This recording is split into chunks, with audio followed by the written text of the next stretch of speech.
ओम नमो भगवते वासुदेवाय नमः। अतः श्री बृहस्पतिवार व्रत कथा। भारतवर्ष में एक प्रतापी और दानी राजा राज्य करता था। वह नित्य गरीबों और ब्राह्मणों की सहायता करता था। यह बात उसकी रानी को अच्छी नहीं लगती थी। वह न ही गरीबों को दान देती, न ही भगवान का पूजन करती थी और राजा को भी दान देने से मना किया करती थी। एक दिन राजा शिकार खेलने वन को गए हुए थे, तो रानी महल में अकेली थी। उसी समय बृहस्पति देव साधु वेश में राजा के महल में भिक्षा के लिए गए और भिक्षा मांगी। रानी ने भिक्षा देने से इनकार किया और कहा, हे साधु महाराज, मैं तो दान पुण्य से तंग आ गई हूँ।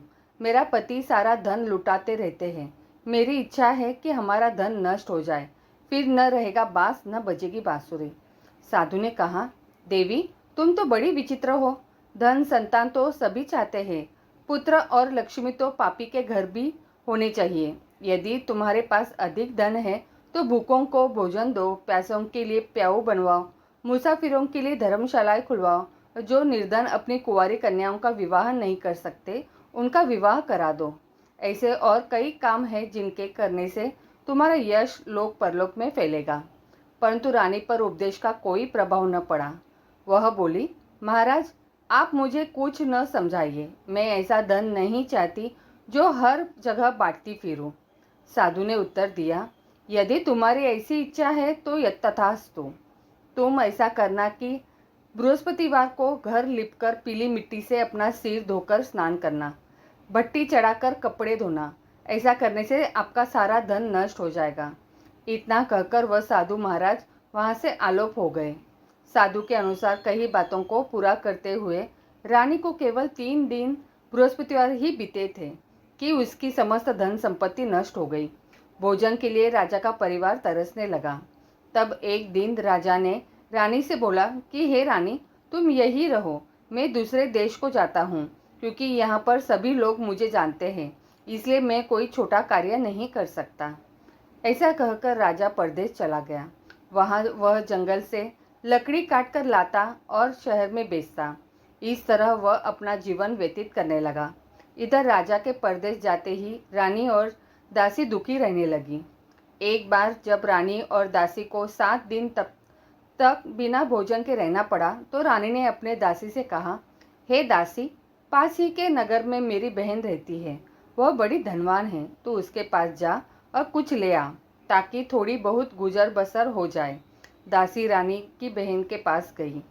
उस दिन गुरुवार था और रानी की बहन उस समय बृहस्पतिवार व्रत की कथा सुन रही थी। दासी ने रानी की बहन को अपनी रानी का संदेश दिया, लेकिन रानी की बड़ी बहन ने कोई उत्तर नहीं दिया। जब दासी को रानी की बहन से कोई उत्तर नहीं मिला तो वह बहुत दुखी हुई और उसे क्रोध भी आया। दासी ने वापस आकर रानी को सारी बात बता दी। सुनकर रानी ने अपने भाग्य को कोसा। उधर रानी की बहन ने सोचा कि मेरी बहन की दासी आई थी, परंतु मैं उससे नहीं बोली, इससे वह बहुत दुखी हुई होगी। कथा सुनकर और पूजन समाप्त करके वह अपनी बहन के घर आई और कहने लगी, हे बहन, मैं बृहस्पतिवार का व्रत कर रही थी। तुम्हारी दासी मेरे घर आई थी, परंतु जब तक कथा होती है तब तक न तो उठते हैं और न ही बोलते हैं, इसलिए मैं नहीं बोली। कहो दासी क्यों गई थी? रानी बोली, बहन तुमसे क्या छिपाऊं, हमारे घर में खाने तक को अनाज नहीं था। ऐसा कहते कहते रानी की आंखें भर आई। उसने दासी समेत पिछले 7 दिनों से भूखे रहने तक की बात अपनी बहन को विस्तार पूर्वक सुना दी। रानी की बहन बोली, देखो बहन, भगवान बृहस्पति देव सबकी मनोकामना को पूर्ण करते हैं। देखो शायद तुम्हारे घर में अनाज रखा हो। पहले तो रानी को विश्वास नहीं हुआ, पर बहन के आग्रह करने पर उसने अपनी दासी को अंदर भेजा, तो उसे सचमुच अनाज से भरा एक घड़ा मिल गया। यह देखकर दासी को बड़ी हैरानी हुई। दासी रानी से कहने लगी, हे रानी, जब हमको भोजन नहीं मिलता तो हम व्रत ही तो करते हैं, इसलिए क्यों न इनसे व्रत और कथा की विधि पूछ ली जाए, ताकि हम भी व्रत कर सकें। तब रानी ने अपनी बहन से बृहस्पतिवार व्रत के बारे में पूछा। उसकी बहन ने बताया, बृहस्पतिवार के व्रत में चने की दाल और मुनक्का से विष्णु भगवान का केले की जड़ में पूजन करें तथा दीपक जलाएं। व्रत कथा सुने और पीला भोजन ही करे। इससे बृहस्पति देव प्रसन्न होते हैं। व्रत और पूजन विधि बताकर रानी की बहन अपने घर को लौट गई। 7 दिन के बाद जब गुरुवार आया तो रानी और दासी ने व्रत रखा। गुड़ासल से जाकर चना और गुड़ लेकर आई। फिर उससे केले की जड़ तथा विष्णु भगवान का पूजन किया। अब पीला भोजन कहाँ से आए, इस बात को लेकर दोनों बहुत दुखी थे। क्योंकि उन्होंने व्रत रखा था, इसलिए बृहस्पति देव उनसे न प्रसन्न थे। इसलिए वे एक साधारण व्यक्ति का रूप धारण कर 2 थालों में सुंदर पीला भोजन दासी को दे गए। भोजन पाकर दासी प्रसन्न हुई और फिर रानी के साथ मिलकर भोजन ग्रहण किया। उसके बाद वे सभी गुरुवार को व्रत और पूजन करने लगी। बृहस्पति भगवान की कृपा से उनके पास फिर से धन संपत्ति आ गई, परंतु रानी फिर से पहले की तरह आलस्य करने लगी। तब दासी बोली, देखो रानी, तुम पहले भी इस प्रकार आलस्य करती थी। तुम्हें धन रखने में कष्ट होता था, इस कारण सभी धन नष्ट हो गया, और अब जब भगवान बृहस्पति की कृपा से धन मिला है तो तुम्हें फिर से आलस्य होता है। रानी को समझाते हुए दासी कहती है कि बड़ी मुसीबतों के बाद हमने यह धन पाया है, इसलिए हमें दान पुण्य करना चाहिए, भूखे मनुष्यों को भोजन कराना चाहिए और धन को शुभ कार्यों में खर्च करना चाहिए, जिससे तुम्हारे कुल का यश बढ़ेगा, स्वर्ग की प्राप्ति होगी और पितर प्रसन्न होंगे। दासी की बात मानकर रानी अपना धन शुभ कार्यों में खर्च करने लगी, जिससे पूरे नगर में उसका यश फैलने लगा। बृहस्पतिवार व्रत कथा के बाद श्रद्धा के साथ आरती की जानी चाहिए। इसके बाद प्रसाद बांटकर उसे ग्रहण करना चाहिए। एक दिन राजा दुखी होकर जंगल में एक पेड़ के नीचे आसन जमाकर बैठ गया। वह अपनी दशा को याद करके व्याकुल होने लगा। बृहस्पतिवार का दिन था। एकाएक उसने देखा कि निर्जन वन में एक साधु प्रकट हुए। वह साधु वेश में स्वयं बृहस्पति देवता थे। लकड़हारे के सामने आकर बोले, हे लकड़हारे, इस सुनसान जंगल में तू चिंता मग्न क्यों बैठा है? लकड़हारे ने दोनों हाथ जोड़कर प्रणाम किया और उत्तर दिया, महात्मा जी, आप सब कुछ जानते हैं, मैं क्या कहूँ। यह कहकर रोने लगा और साधु को अपनी आत्मकथा सुनाई। महात्मा जी ने कहा, तुम्हारी स्त्री ने बृहस्पतिवार के दिन बृहस्पति भगवान का निराकार किया है, जिसके कारण रुष्ट होकर उन्होंने तुम्हारी यह दशा कर दी। अब तुम चिंता को दूर करके मेरे कहने पर चलो तो तुम्हारे सब कष्ट दूर हो जाएंगे और भगवान पहले से भी अधिक संपत्ति देंगे। तुम बृहस्पतिवार के दिन कथा किया करो। 2 पैसे के चने मुनक्का लाकर उसका प्रसाद बनाओ और शुद्ध जल से लोटे में शक्कर मिलाकर अमृत तैयार करो। कथा के पश्चात अपने सारे परिवार और सुनने वाले प्रेमियों में अमृत व प्रसाद बांटकर आप भी ग्रहण करो। ऐसा करने से भगवान तुम्हारी सब मनोकामनाएं पूरी करेंगे। साधु के ऐसे वचन सुनकर लकड़हारा बोला, हे प्रभु, मुझे लकड़ी बेचकर इतना पैसा नहीं मिलता जिससे भोजन के उपरांत कुछ बचा सकूं। मैंने रात्रि में अपनी स्त्री को व्याकुल देखा है। मेरे पास कुछ भी नहीं जिससे मैं उसकी खबर मंगा सकूं। साधु ने कहा, हे लकड़हारे, तुम किसी बात की चिंता मत करो। बृहस्पति के दिन तुम रोजाना की तरह लकड़ियां लेकर शहर को जाओ। तुमको रोज से दुगुना धन प्राप्त होगा, जिससे तुम भली भांति भोजन कर लोगे तथा बृहस्पति देव की पूजा का सामान भी आ जाएगा। इतना कहकर साधु अंतर्ध्यान हो गए। धीरे धीरे समय व्यतीत होने पर ही वही बृहस्पतिवार का दिन आया। लकड़हारा जंगल से लकड़ी काटकर किसी शहर में बेचने गया। उसे उस दिन और दिन से अधिक पैसा मिला। राजा ने चना गुड़ आदि लाकर गुरुवार का व्रत किया। उस दिन से उसके सभी क्लेश दूर हुए। परंतु जब दोबारा गुरुवार का दिन आया तो बृहस्पतिवार का व्रत करना भूल गया। इस कारण बृहस्पति भगवान नाराज हो गए। उस दिन उस नगर के राजा ने विशाल यज्ञ का आयोजन किया था तथा शहर में यह घोषणा करा दी कि कोई भी मनुष्य अपने घर में भोजन न बनवाए, न आग जलाए। समस्त जनता मेरे यहाँ भोजन करने आवे। इस आज्ञा को जो न मानेगा उसे फांसी की सजा दी जाएगी। इस तरह की घोषणा संपूर्ण नगर में करवा दी गई। राजा की आज्ञानुसार शहर के सभी लोग भोजन करने गए, लेकिन लकड़हारा कुछ देर से पहुंचा, इसलिए राजा उसको अपने साथ घर लिवा ले गए और ले जाकर भोजन करा रहे थे तो रानी की दृष्टि उस खूंटी पर पड़ी जिस पर उसका हार लटका हुआ था। वह वहां पर दिखाई नहीं दिया। रानी ने निश्चय किया कि मेरा हार इस मनुष्य ने चुरा लिया है। उसी समय सिपाहियों को बुलाकर उसको कारागार में डलवा दिया। जब लकड़हारा कारागार में पड़ गया और बहुत दुखी होकर विचार करने लगा कि न जाने कौन से पूर्व जन्म के कर्म से मुझे यह दुख प्राप्त हुआ है, और उसी साधु को याद करने लगा जो कि जंगल में मिला था। उसी समय तत्काल बृहस्पति देव साधु के रूप में प्रकट हुए और उसकी दशा को देखकर कहने लगे, अरे मूर्ख, तूने बृहस्पति देव की कथा नहीं करी, इस कारण तुझे दुख प्राप्त हुआ। अब चिंता मत कर, बृहस्पतिवार के दिन कारागार के दरवाजे पर 4 पैसे पड़े मिलेंगे, उनसे तू बृहस्पति देव की पूजा करना, तेरे सभी कष्ट दूर हो जाएंगे। बृहस्पति के दिन उसे 4 पैसे मिले। लकड़हारे ने कथा कही। उसी रात्रि को बृहस्पति देव ने उस नगर के राजा को स्वप्न में कहा, हे राजा, तुमने जिस आदमी को कारागार में बंद कर दिया है वह निर्दोष है, वह राजा है, उसे छोड़ देना। रानी का हार उसी खूंटी पर लटका है, अगर तू ऐसा नहीं करेगा तो मैं तेरे राज्य को नष्ट करा दूंगा।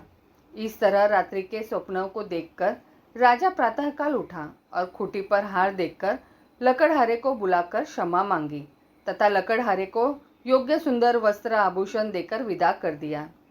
बृहस्पति देव की आज्ञानुसार लकड़हारा अपने नगर को चल दिया। राजा जब अपने नगर के निकट पहुंचा तो उसे बड़ा आश्चर्य हुआ। नगर में पहले से अधिक बाग, तालाब, कुएं तथा बहुत सी धर्मशाला, मंदिर आदि बन गई है। राजा ने पूछा, यह किसका बाग है और धर्मशाला है? तब नगर के सब लोग कहने लगे, यह सब रानी और बांदी के हैं। तो राजा को आश्चर्य हुआ और गुस्सा भी आया। जब रानी ने यह खबर सुनी कि राजा आ रहे हैं तो उन्होंने बांदी से कहा कि हे दासी, देख राजा हमको कितनी बुरी हालत में छोड़ गए थे, हमारी ऐसी हालत देखकर वह लौट न जाए, इसलिए तू दरवाजे पर खड़ी हो जा। आज्ञानुसार दासी दरवाजे पर खड़ी हो गई। राजा आए तो उन्हें अपने साथ लिवा लाई। तब राजा ने क्रोध करके अपनी रानी से पूछा कि यह धन तुम्हें कैसे प्राप्त हुआ है?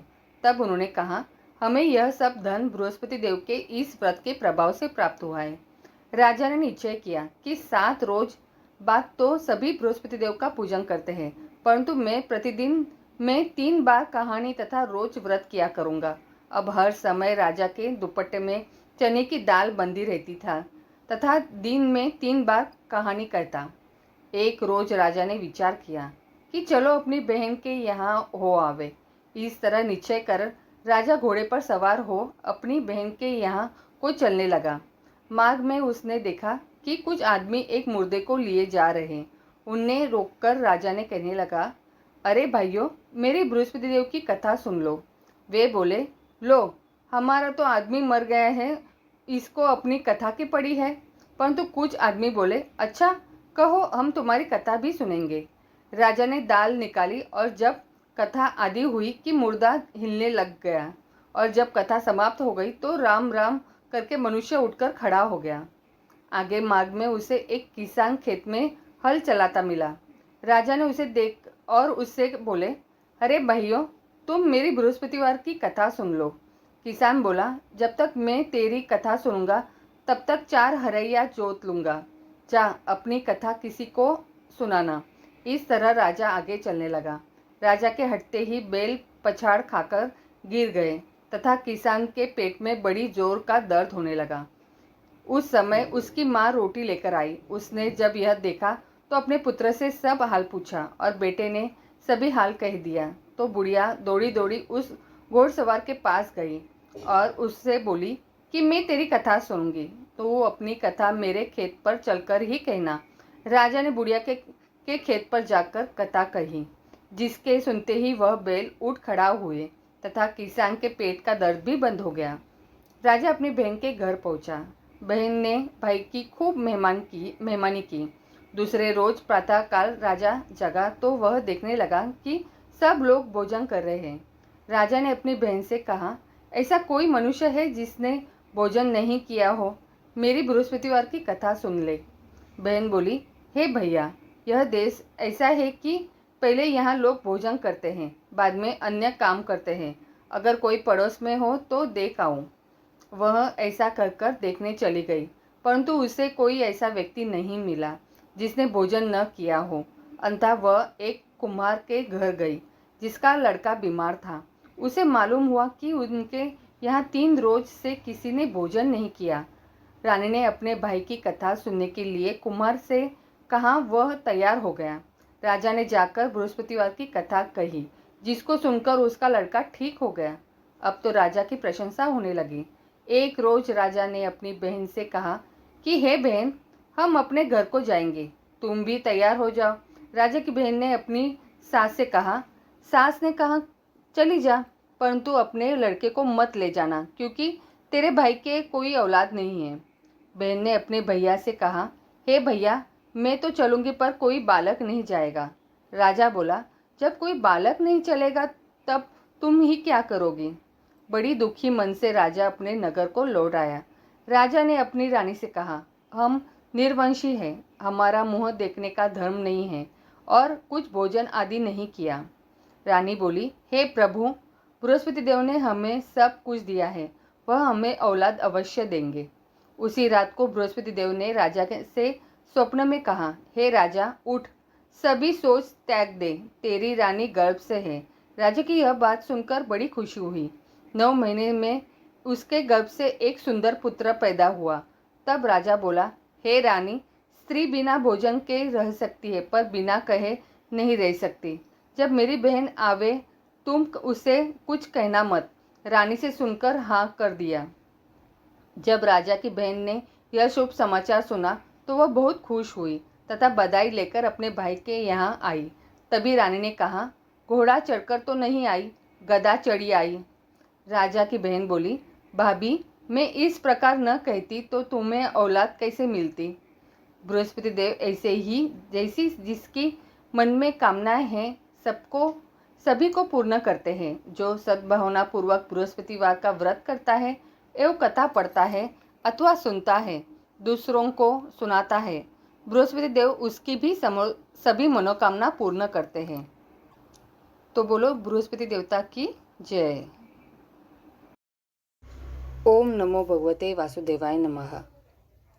यह चालीसा विष्णु जी को प्रिय है। श्री विष्णु चालीसा का पाठ पढ़ने से वे सारे दुख दर्द को दूर करके आशीष देते हैं। श्री विष्णु चालीसा दोहा। विष्णु सुनिए विनय सेवक की चितलाए, किरत कुछ वर्णन करूँ दीजिए ज्ञान बताए।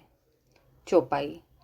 नमो विष्णु भगवान खरारी, कष्ट नशावन अखिल बिहारी, प्रबल जगत में शक्ति तुम्हारी, त्रिभुवन फैल रही उजियारी। सुंदर रूप मनोहर सूरत, सरल स्वभाव मोहिनी मूरत, तन पर पीताम्बर अति सोहत, बैजंती माला मन मोहत। शंख चक्र कर गदा बिराजे, देखत दैत्य असुर दल भाजे। सत्य धर्म मत लोभ न गाजे, काम क्रोध मत लोभ न छाजे। संत भक्त सज्जन मनोरंजन, तनुज असुर दुष्ट दल गंजन। सुख उपजाए कष्ट सब भंजन, दोष मिटाए करत जन सज्जन। पाप काट भव सिंधु उतारन, कष्ट नाश कर भक्त उबारन। करत अनेक रूप प्रभु धारन, केवल आप भक्ति के कारण। धरनी देनु बन तुम्ही पुकारा, तब तुम रूप का राम का धारा। बाहर उतार असुर दल मारा, रावण आदि को सहारा। आप वराह रूप बनाया, हिरण्यक्ष को मार गिराया। धर मत्स्य तन सिंधु बनाया, 14 रतन को निकलाया। अमिलक असुर नंदन ध्वंस मचाया, रूप मोहिनी आप दिखाया। देवन को अमृत पान कराया, असुरन को छवि से बहलाया।